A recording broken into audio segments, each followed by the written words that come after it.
दुनिया आज अपना अपना दीन, अपना अपना रिलीजन लेकर बैठती है। मैं बताऊं, इस्लाम पर एतराज करने से पहले जरा हुकूक निस्वा, विमेन राइट्स के बारे में बात करो।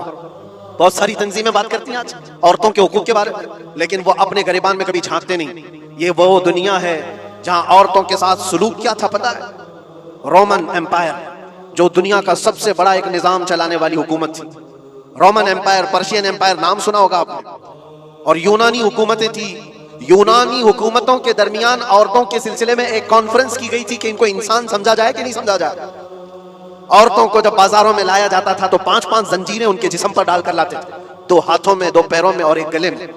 ये 5 जंजीरों के साथ मर्द औरत को हाँकता हुआ बाजार में लाता था। औरत का ये मकाम था दुनिया के पास, और वो 5 जंजीरों को काट करके इस्लाम ने औरत का जेवर बना दिया। औरतों के हुकूक पर बात करने वाली बहुत सारी तंजीमें, जरा तारीख पढ़ करके देखो। दूर क्यों जाएं, जिस मुल्क में हम जी रहे हैं यहाँ सती की रस्म हुआ करती थी। यानी किसी का पति मर गया हो तो औरत को जीने का हक नहीं था, बल्कि सती एक ऐसी रस्म थी, ऐसे एक रस्म का नाम है कि शोहर के इंतकाल के बाद जिंदा औरत को भी जला दिया जाता था। औरत को भी जल जाना था। चंद दिनों के बाद फिर माहौल तब्दील हुआ तो इसमें थोड़ा सा अपग्रेड किया हुआ था मामला कि अब जलाया नहीं जाएगा, लेकिन उसको मुआशरे से दूर जंगलों में छोड़ दिया जाएगा। औरत जिंदा तो रहेगी लेकिन मुआशरे में नहीं रहेगी। बेवा औरत के लिए मामला था। बेवा औरत को अपशगुन समझा जाता था। वो आज भी बहुत सारे जाहिलों के दरमियान मौजूद है ये रस्म। कोई बेवा औरत आई तो लोग ये समझने लगते हैं कि घर में अपशगुन हो जाएगा। ये सारे मामला औरतों के हुकूक के सिलसिले में किसने खत्म किया है? ये सारे रस्म और रिवाजात। और यहूदियों के यहाँ क्या था, ईसाइयों के यहाँ क्या था? उनके यहाँ ये था कि औरत अगर नापाकी के दिन में आ जाए, जो उसके मंथली पीरियड्स के दिन होते हैं, तो औरतों को अस्तबल में रखा जाता था जहां घोड़े बांधे जाते थे, जहां जानवर होते थे। उनका बर्तन अलग, उनका गिलास अलग, उनका चम्मच अलग, उनके खाने की चीजें अलग हो जाती थी। या औरतों के साथ मामलात यहूद किया करते थे, यहूदी करते थे। आज पूरी दुनिया में ये एतराजात उठाए जाते हैं कि इस्लाम औरतों को 4 दीवारी के अंदर रखता है। जालिमों, तुम्हें पता नहीं ये इस्लाम ही है जिसने जन्नत को औरत के कदमों के नीचे रखा। अल जन्नतु तहता अक़दामिल उम्महात, मेरे आका ने फरमाया है लोगों तुम्हारी जन्नत तुम्हारे माँ के कदमों के नीचे। इसको बहन की शक्ल में क्या फरमाया और बीवी की शक्ल में क्या मकाम दिया, जरा पढ़ करके तो देखो इस्लाम को। एक लुकमा भी अगर खिलाते हो बीवी को तो सदके का सवाब रखा गया।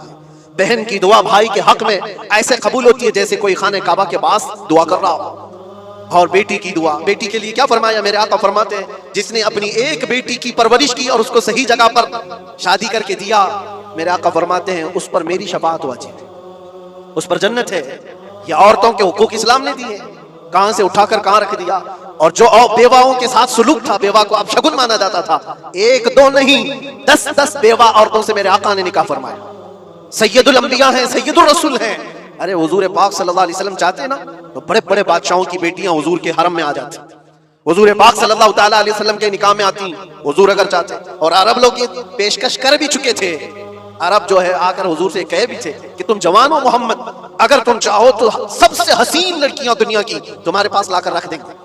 सबसे हसीन लड़कियां, सबसे मालदार लड़कियां, किसी बादशाह की बेटी हो या किसी बहुत बड़े अमीर जाती हो, कोई अमीर जाती हो, दोशीजा हो, तुम्हारे यहाँ लाकर रख देंगे। अरबों ने कहा था बस एक शर्त है, तुम ये दीन की दावत देना छोड़ दो, तुम ये इस्लाम की बात करना छोड़ दो, तुम्हारे लिए हर तरह का हुस्न लाकर रख दिया जाएगा। मेरे आका ने उनकी इस पेशकश को ठुकरा करके 25 साल की उम्र में 40 साल की बेवा से निकाह फरमाया था। ये हुजूर पाक सल्लल्लाहु ताला अलैहि वसल्लम ने औरतों के हुकूक नहीं बयान फरमाए। और आखिरी खुतबे में भी हुजूर ने ये हुकूक बयान किए अपने जाने से पहले। औरतों के मामलात में मैं तुमको अल्लाह से डराता हूँ कि उनके साथ हुस्न सुलूक करो। इस्लाम में कोई चीज बाकी नहीं छोड़ी हुजूर। ये आखिरी खुतबा था हुजूर का आज के दिन, अरफा के दिन।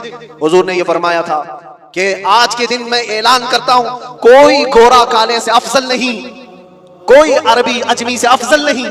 तुम सब के सब कुल्लुकुम मिन बनी मिन आदम व आदम मिन तुराब, तुम सब के सब आदम से पैदा किए गए हो और आदम को मिट्टी से बनाया गया।